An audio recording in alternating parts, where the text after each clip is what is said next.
Galatiyalıqlarga yezilgan xat. 1 bab. İnsanlar tərəfindən emas, yoki Xudoning insonlarni vosita qilishi orqaliqmi emas, balki İsa Masih va uni o'limdan tirildigan Xudo otimiz tərəfindən elchi bo'lishga tanlangan. Menki Pavlusdan va men bilan bil turayotgan barliq qarindoshlardan Galatiya o'lkasidagi e'tiqodchilar jamoatchiliklariga salom. Xudo otimiz va Rabbimiz İsa Masih sizlarga mehr shafqat va omonlik ato qilg'ay. İsa Masih Xudo otimizning irodasi bo'yicha gunohlarimiz uchun o'zini pido qilib, bizni bu razil dunyodan qutqizdi. Barliq shon sharaf Xudoga abadil abad mansub bo'lg'ay. Amin. İsa Masih orqali sizlarga mehr shafqat ko'rsatib, sizlarni o'ziga chaqirgan Xudodan shuncha tez voz kechib, boshqacha bir xil xushxabarga ergishib ketayotganinglarga hayronman.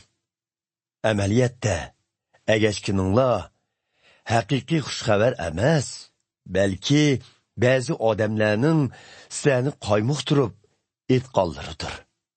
Ular İsa Masih haqidagi xushxabarni burmilmoqchi.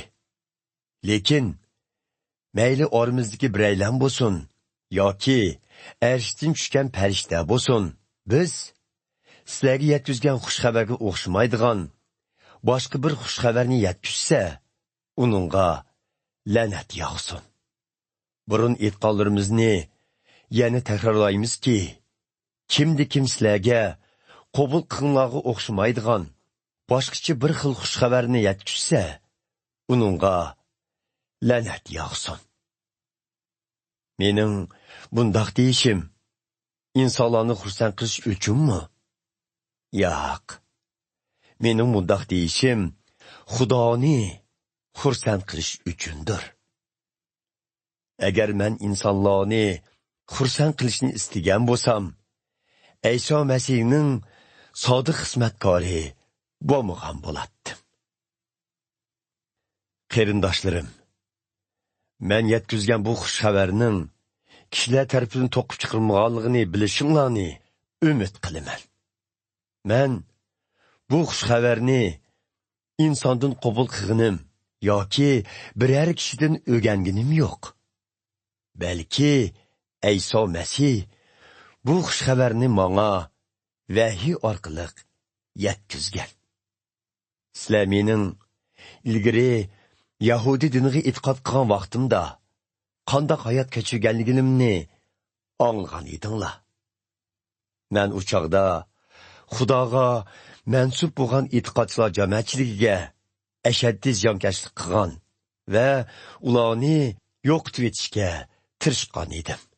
Hamda Yahudi dini yo'lda nurg'un tangtushlarimdan xeylilar oldida turatdim. Ajdodlarimizning an'analarini qo'g'dashda butun vujudim va qizg'inligim bilan ishlatdim. Lekin Xudo meni onamning qo'sig'idagi vaqtimda tanladi va o'zining mehr shafqati bilan chaqirdi.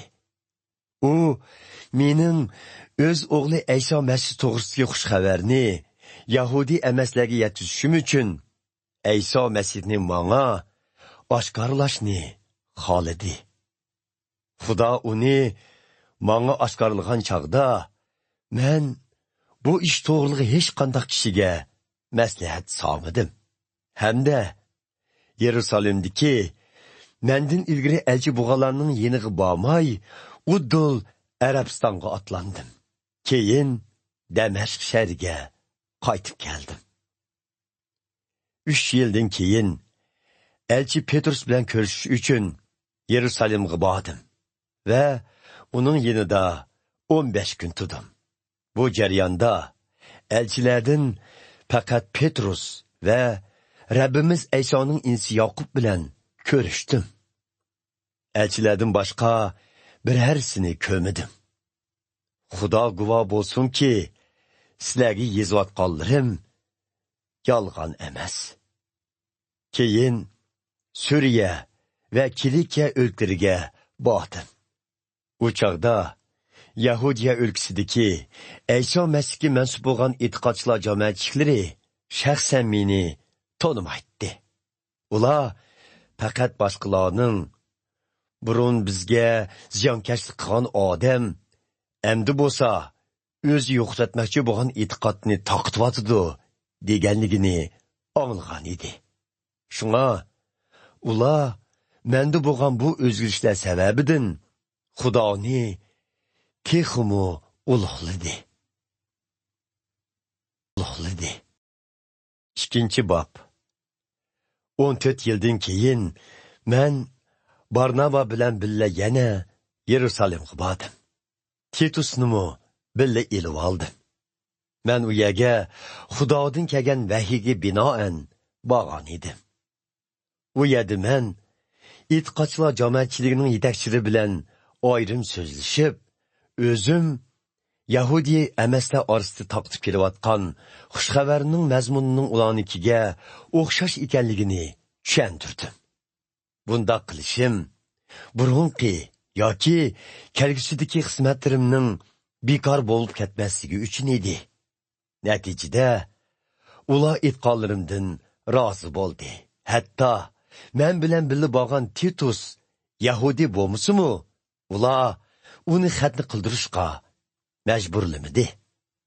Biroq Ayso Masihga e'tiqod qilishga qiyofati kirib olgan ba'zilar uning xatni qildirilishini talab qildi. Ular oramizga suqunib kirib elib, Ayso Masih orqali erishgan erkinligimizni nazorat qildi. Ularning maqsadi bizni o'zining diniy qoida yo'sinlariga qul qilishdir.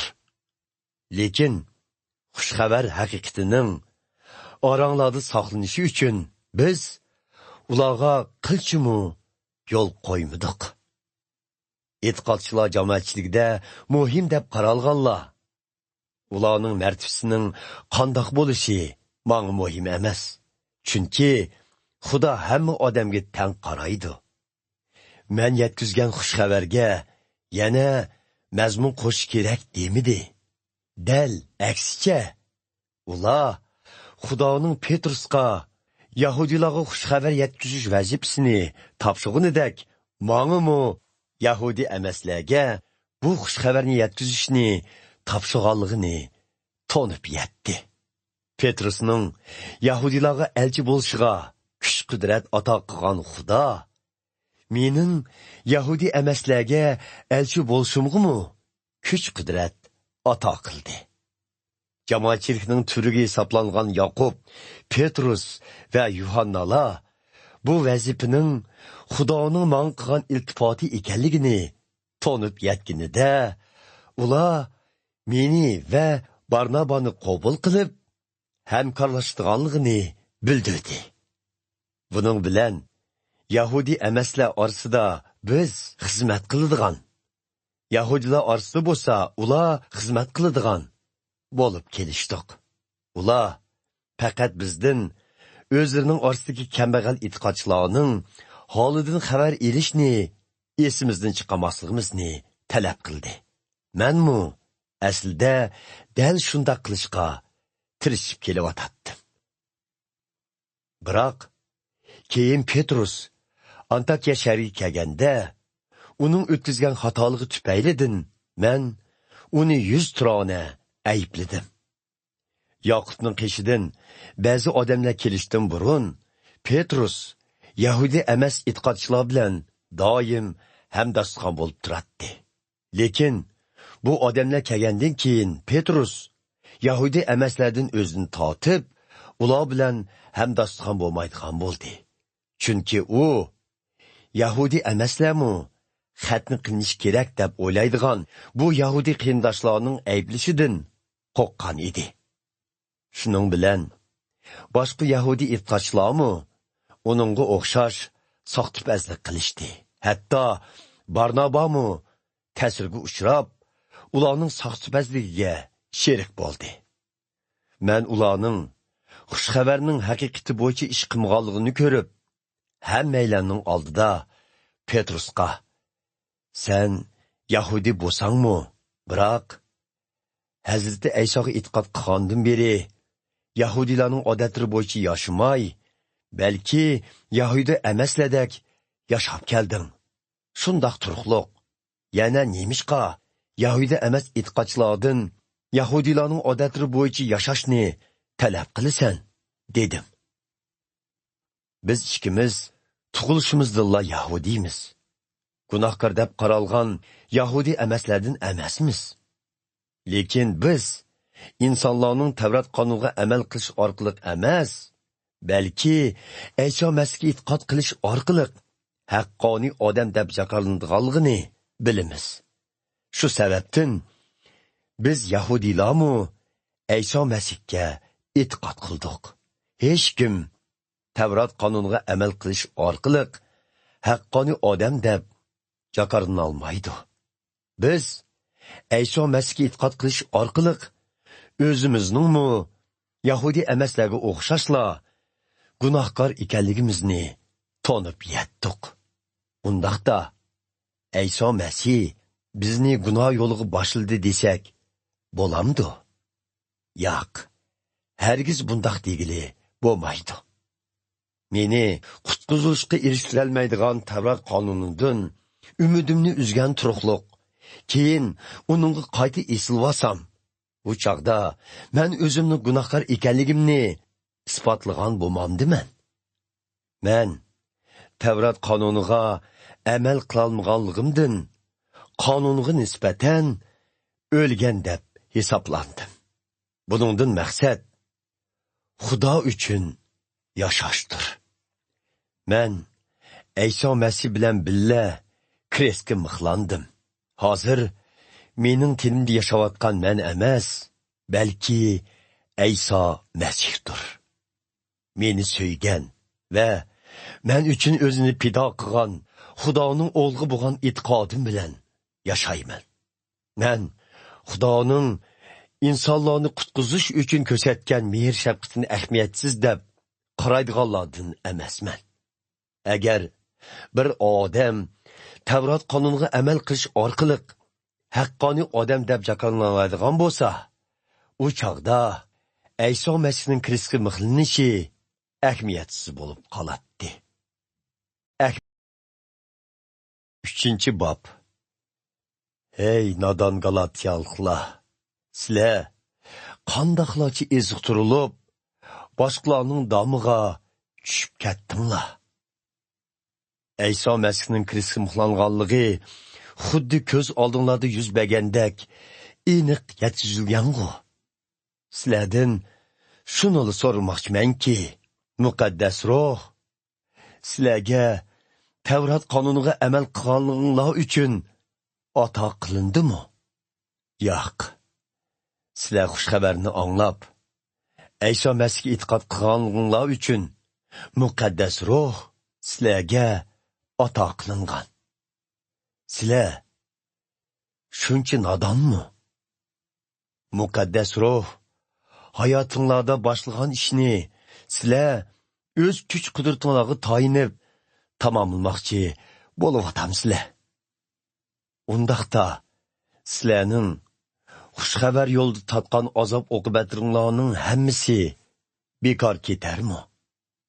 Xudoning sizlarga muqaddas ruhni ato qilishi va oranglarda mo'jizalar yoritishi sizlarning Tavrat qonuniga amal qilganliginglardan emas, balki sizlarning xushxabarni anglab, Ayso Masihga e'tiqod qilganliginglardandir.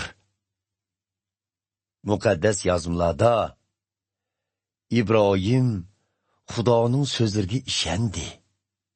Parvardigor uning e'tiqodini ko'rib, uni haqqoniy odam deb hisobladi deyilgan.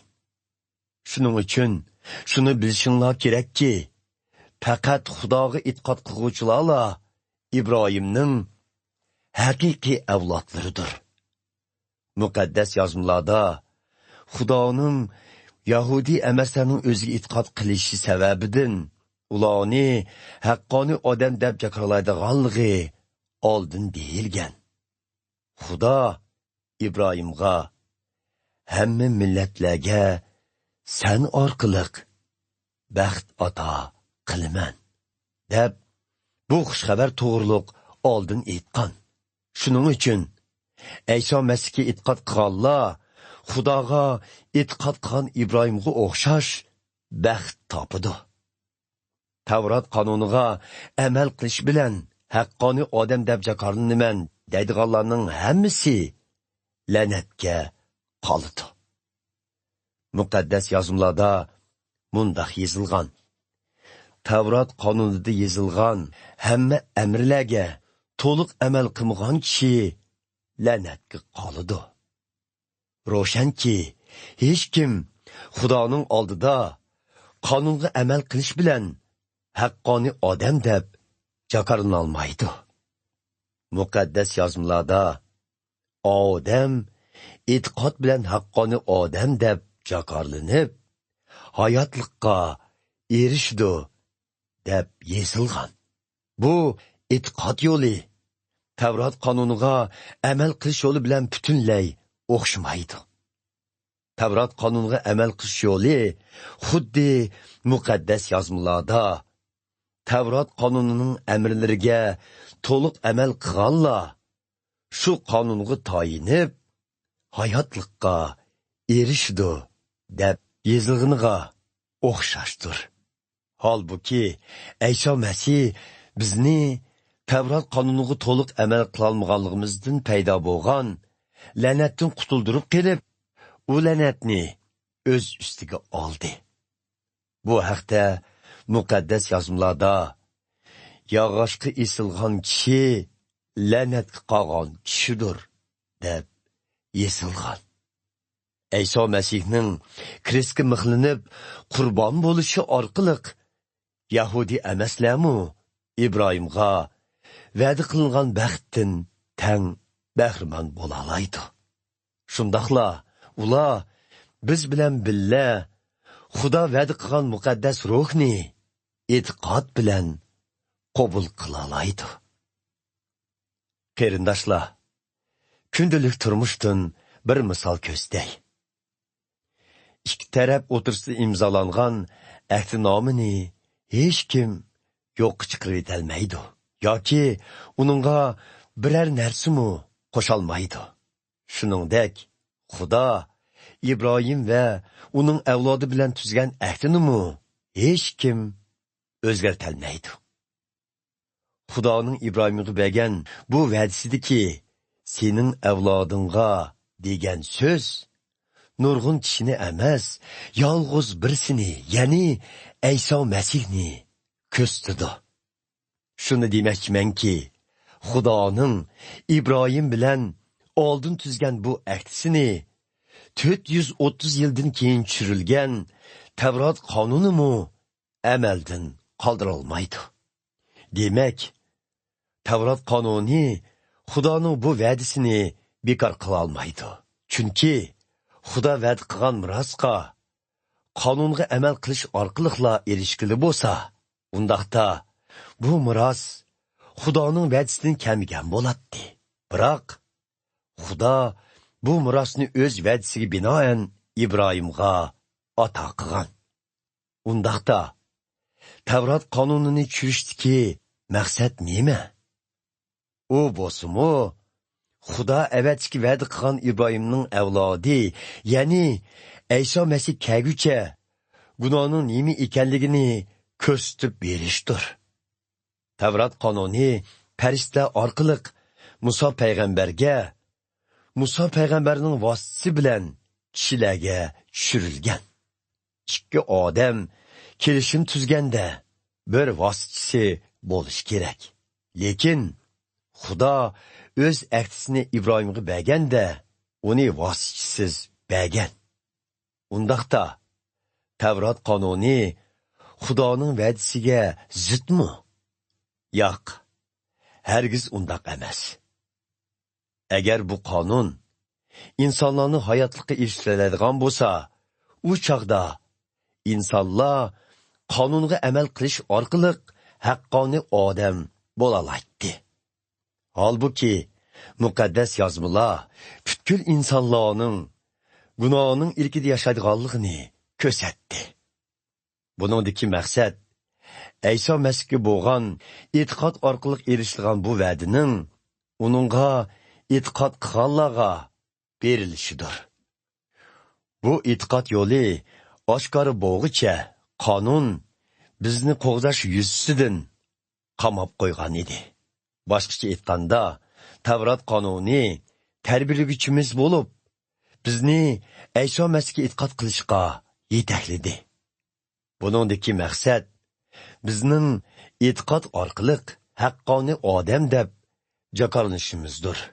Endi biz bundaq tarbiyalaguchining nazoratida emasmiz. Chunki bu e'tiqod yo'li oshkora bo'ldi. Ayso Masihga e'tiqod qilish orqali hammanglar Xudoning farzandlari bo'ldinglar. Chunki sizlar cho'mildirishni qabul qilib, Ayso Masihga bog'langaninglarda uning tabiatini o'zinglarga o'zlashtirdinglar. Mayli Yahudi yoki Yahudi emas bo'lsin, qul yoki hur bo'lsin, er yoki ayol bo'lsin, hammanglar Ayso Masihga mansub bo'lganlar uchun Xudoning nazarida barobar bo'ldinglar. Demak, Ayso Masihga mansub bo'lgan ekansizlar. Sizlarmu İbrahimning avlodi bo'lisizlar va İbrahimga va'da qilingan baxt saodatga erishsizlar. 4-bob. Ya'ni aytmoqchi bo'lganim, garchi bir bola butun mulkning egisi bo'lsa-mu, u toki otasi belgilan mirosga varislik qilish yeshiga to'shmog'icha u bolaning uyning qulidan farqi bo'lmaydi.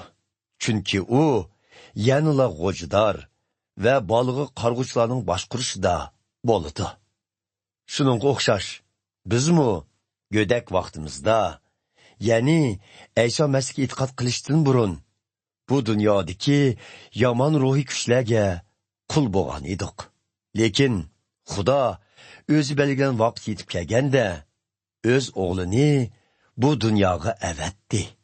U bir ayoldan tug'ilgan bo'lib, Tavrat qonuniga bo'ysunib yashadi.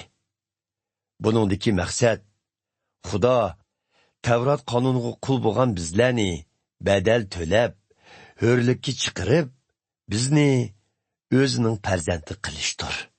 Sizlar Xudoning farzandlari bo'lganliginglar uchun Xudo o'z o'g'lining ruhini qalbinglarga soldi.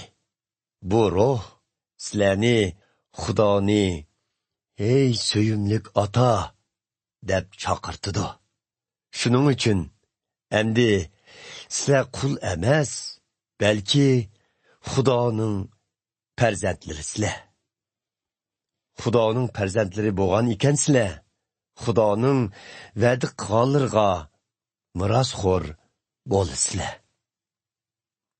Burun Xudoni tonimaydigan vaqtinglarda yolg'on ilohlarga cho'qinib, ularning quli bo'lgan edinglar. Amdilikda haqiqiy Xudoni tonitinglar. Texmi iniqroq qilib aytganda, Xudo tarafidan tonildinglar. Shundoq ekan, yana nima uchun bu dunyodagi ojiz, keraksiz, qoida yo'sinlarning qullugiga yengvoshdan qaytmoqchi bo'lasizlar? Sizlar yanila ma'lum kun, oy, fasl va yillarni xotirlayapsizlar. Men ilgari sizlarga sundigan ajrimning bekor ketishidan ansirayapman. Qarindoshlar, garchi men Yahudi bo'lsam-mu, endi Tavrat qonunining asri bo'lmay, sizlar Yahudi emaslardek uningdan mustasnoman. Sizlardan shuni o'tinib so'raymanki, bu jihatda menga o'xshash bo'linglar. Sizlar menga hech azor yetkazmagan edinglar. Sizlarga ma'lumki, Kesel sebebinden Galatiyada dam ilayotgan vaqtimda bu xush xabarni sizlarga birinchi qitim yetkazgan edim. U chaqda kesilim sizlar uchun bir ovorchilik bo'lsa-mu, lekin sizlar meni kamsitmadinglar, rad qilmadinglar. Aksicha, meni Xudo o'tgan bir farishtani, hatto Ayso Masihni kutgandek kutib oldinglar. U chog'dagi xushallig'inglar endi nega ketdi? Jazm qilib aytalaymanki, u chog'da sizlar mumkin bo'lsa, menga ko'zlaringlarni o'yib berishga rozi edinglar. Endilikda sizlarga haqiqatni so'zlaganligim uchun dushmaninglarga aylanib qoldimmi? Men aytib o'tgan hilqi odamlar sizlarni o'ziga qartib olishga tirishmoqda. Ularning niyati to'g'ri emas. Ular sizlarni bizdan ayirib etib, o'zlariga qartib olmoqchi. Mayli men sizlar bilan birga bo'lay yoki bo'lmay, sizlarga qiziqayotgan bu kishilarning niyati to'g'ri bo'lsa, yaxshi bo'ladi, albatta. Bolalarim, e'tiqodinglar o'sib yetilib, Ayso Masihning tabiati sizlarda gavdlanguncha, men sizlar uchun yana bir qitim xuddi to'lg'oq azobini tatiyotgan onadek azoblanyapman. Mening hozirlar sizlarning yengillarga berib, sizlarga muloyimlik bilan nasihat qilib kelyapti. Chunki sizlarning bu ahvolinglarni anglab, qanday qilishni rostilla bilmayapman. Tavrat qonunining ilkida yashashni xohlaydigan sizlardan shuni so'rab boqay. Sizlar Tavratda nima deyilganligini bilmamsizlar? Tavratda İbrahimning 2 o'g'li borligi xotirlangan. Ularning biri qul ayol Hajardan, yana biri o'z ayoli Soradan bo'lgan. Qul ayoldan bo'lgan o'g'il farzand qoldirish qonuniyati bo'yicha, o'z ayoldan bo'lgan o'g'il bo'lsa, Xudoning va'dasi bo'yicha dunyoga kelgan. Bu yerda mundaq bir o'xshatish bor. Bu 2 ayol Xudoning insonlar bilan tuzgan 2 aktisining vakilidir. Tavrat qonuni dal Sinay tig'ida tushirilgan bo'lib, bu qonun Yahudiylarni o'zining quli qildi. Hajarning o'zi qul bo'lib, bolalarimi qul bo'ldi. Shunga u Sinay tig'iga vakillik qildi. Holbuki Arabistondagi Sinay tig'iga simvol qilingan Hajarni bugungi Yerusalimga o'xshatishga bo'ladi. Chunki u shahar o'z xalqi bilan hozirmi Tavrat qonunining qullig'ida turmoqda. İbrahimning o'z ayoli Sora bo'lsa, erkin ayol bo'lg'ashqa, arishdagi Yerusalimga vakillik qildi. Shunga arishdagi Yerusalimni bizning onimiz deyishga bo'ladi. Chunki muqaddas yozmalarda mundaq yozilgan: Xushal bo'l, ey farzand ko'mgan tug'mas ayol, tantani qil, yuqori ovozing bilan to'lg'oq azobini ko'rmagan ayol. Chunki dastlabki tug'mas bo'lgan ayolning farzandlari boshqa ayollarning farzandlaridanmi ko'p bo'ldi. Qarindoshlar, sizlar Xudoning farzandlari bo'ldinglar. Chunki xuddi Ishoq Xudoning va'dasi bo'yicha Soradan tug'ilgandek, sizlarmi Xudoning va'dasi bo'yicha tug'ildinglar. U chaqda farzand qoldirish qonuniyati bo'yicha tug'ilgan Ismoil, muqaddas ruh ato qilgan, shafoat bilan tug'ilgan Ishoqqa qanday ziyonkashlik qilgan bo'lsa, hozir Tavrat qonuniga qul bo'lganlar Ayso Masihga e'tiqod qiluvchi bizlarga shundoq ziyonkashlik qilyapti. Lekin muqaddas yozmalarda nima deb yozilgan? Uningda sen bu didak ayolingni o'g'li bilan qo'shib haydivat. Chunki dedak ayolingning o'g'li hargiz erkin ayolingdan bo'lgan o'g'il bilan mirosga o'rtaq bo'lib qolmasin deb yozilgan. Demak, qarindoshlar, biz qul ayolning emas, balki erkin ayolning farzandlarimiz. 5. bob. İsa Mesih bizni erkinlikda yashasin deb ozod qildi. Shuning uchun qaddinglarni ruslanglar. Tavratdagi qoida yo'sinlar. Sizlarga yana bo'yinturuq bo'lmasin. Menki Pavlus shuni aytib qo'yayki, agar sizlar haqqoniylikni izlab turib, yanıla xatniga tayansanglar, u chaqda İsa Mesihning sizlarga hech qanday foydasi qolmaydi.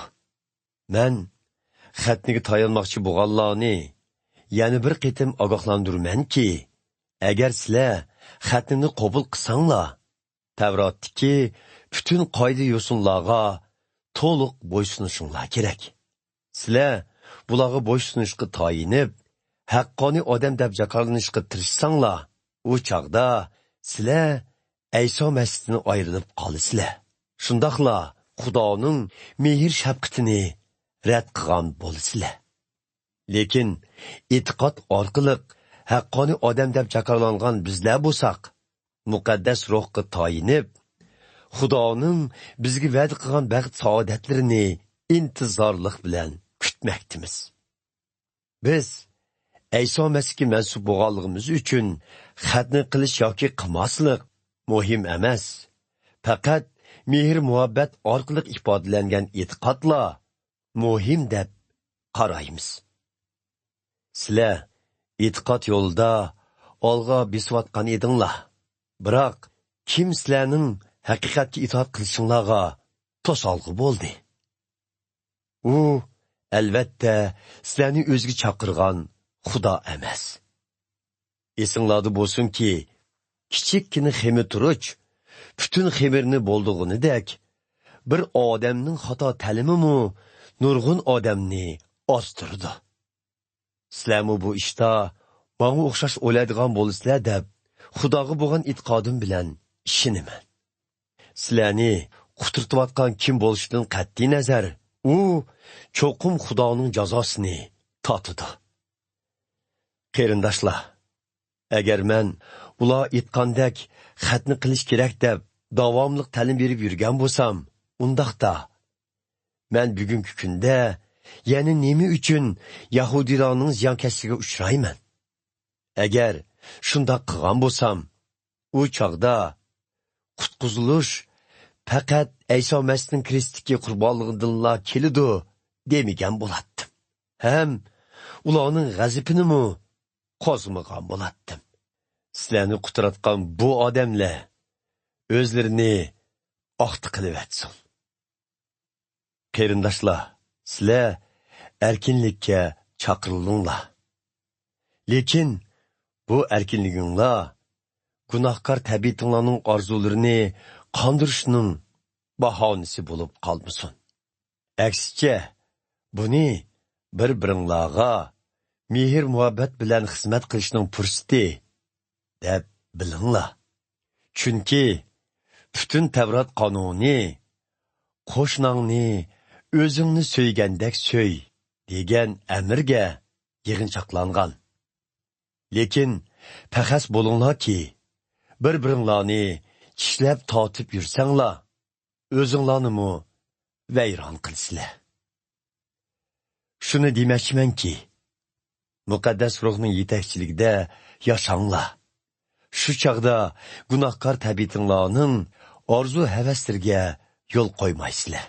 Chunki insonning gunohkor tabiati muqaddas ruhga zid bo'lgan ishlarni orzu qilganidek, muqaddas ruhmu insonning gunohkor tabiatiga zid bo'lgan ishlarni orzu qiladi. Ular bir-biriga qarama-qarshidir. Bu qarama-qarshilik o'zinglar orzu qilgan ishlarni qilishda to'qinish paydo qiladi. Vaholanki, Sizlar muqaddas ruhning yetakchiligida bo'lsanglar, bu chaqda Tavrat qonunining ilkida bo'lmaysizlar. İnsanның gunohkor tabiatiga bosh egishi, jinsiy axloqsizlik, nopoklik, shahvoniylik, butparastlik, sehrgarlik, o'chmanlik, urushqoqlik, qizg'onchiqlik, g'azablanish, shaxsiyatchilik, bo'lgunchilik, guruhvozlik, hasadxo'rlik, aroqkashlik, ayshi ishrat qatorliq gunohlarni keltirib chiqirdi. Burunqidek yana bir qitim ogohlantirmanki, bu ishlarni qilg'uvchilarga Xudoning podsholigida o'rin yo'q. Vaholanki, muqaddas ruhning yetakchiligida yashashning beradigan mevalari mehr muhabbat, xushal xuramlik, tinch amonlik, sabr toqat, mehribonlik, yaxshilik, sodiqlik, muloyimlik va o'zni tutib olishlardan iboratdir. Bular hech qanday qonunga zid emasdir. Ayso Masihga mansub bo'lganlar o'zining gunohkor tabiati va uningdagi barliq yomon havaslarni kresga mixlagan bo'ladi. Muqaddas ruh bizning yangi hayotimizning manbasi bo'lgan ekan, uning yetakchiligida mang'ayli. Takabburlik qilmayli, bir-birimizni ranjitmayli, bir-birimizga hasad qilmayli. Hasad qil. 6 bob. Qarindoshlar, agar oranglarda birining hozirmi gunoh sodir qilayotganligi bayqalgan bo'lsa, e'tiqodda pishib yetilgan sizlar uni muloyimlik bilan to'g'ri yo'lga qaytirib kelinglar. Shuning bilan bir vaqtda o'zinglarningmi ozilib ketmasliginglarga diqqat qilinglar. Bir-biringlarning egrichiligini ko'taringlar. Shundoq qilsanglar, Ayso Masihning qonuniga amal qilgan bo'lasizlar. Agar kim o'zini qaltis chaqlab, boshqalarga yordam bermasa, o'zini o'zi oldigan bo'ladi. Bundoq odam amaliyotda qaltis emas. Har kim o'zining amaliyatiga qarab baxsin. Faxrlanishga tegishli bo'lsa, faxrlansin. O'zini boshqalar bilan seshtirmasin. Har bir odam o'zining ishiga o'zi mas'ul bo'lishi kerak. Xudoning so'zidan ta'lim ilayotgan kishi o'ziga ta'lim berguvchini o'zida bor bo'lgan yaxshi narsalar bilan bahramon qilsin. O'zinglarni oldimanglar. O'zinglarni oldigan bilan Xudoni oldiy olmaysizlar. Kim nemi terisa, shuni oladi. O'zining gunohkor tabiatining orzu havaslarini qondirish uchun urug' chashqan kishi uningdan halokat hosili oladi. Muqaddas ruhni xursand qilish uchun urug' chashqan kishi bo'lsa, uningdan mangulik hayot hosili oladi. Shunga yaxshi ishlarni qilishdan bo'shashmayli. Shundoq qilsak, vaqt kelganda cho'qim mo'l hosil ola olamiz.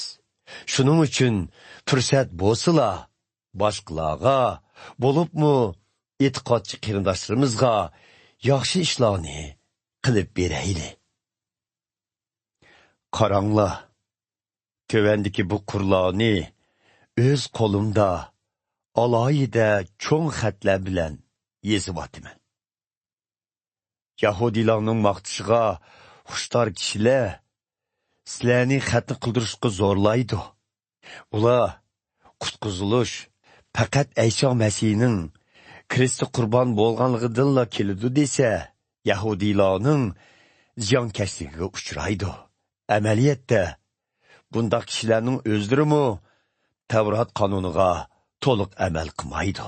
Biroq ular sizlarning xatini qabul qilganliginglar bilan maqtanish uchun xatni qildirishinglarni talab qiladi. O'zimni ilib aytsam, Rabbimiz Aysoning kristdagi o'limidan boshqa hech qanday ish bilan maqtanmayman. Chunki uning kristdagi o'limi sababidan bu dunyo men uchun o'lgandir. Menmu bu dunyo uchun olluburun o'lgan. Xudoning nazarida xatni qilish yoki qilmaslik muhim emas. Muhimi Ayso Masih orqali yangi odam bo'lishdir. Mundaq ko'z qarash bilan yashaydiganlarga Xudoning haqiqiy xalqiga omonlik va rahim shafqat yor bo'lg'ay. Buningdan keyin hech kim yuqorida deyilgan ishlar bilan meni ovora qilmasin. Chunki badanimda qolgan yor izlari mening Ayso Masih uchun xushxabar taqtish yo'lda tatgan azob oqibatlarimning iznosidir. Qarindoshlar, Rabbimiz Ayso Masihning mehr shafqati sizlarga yor bo'lg'ay. Amin.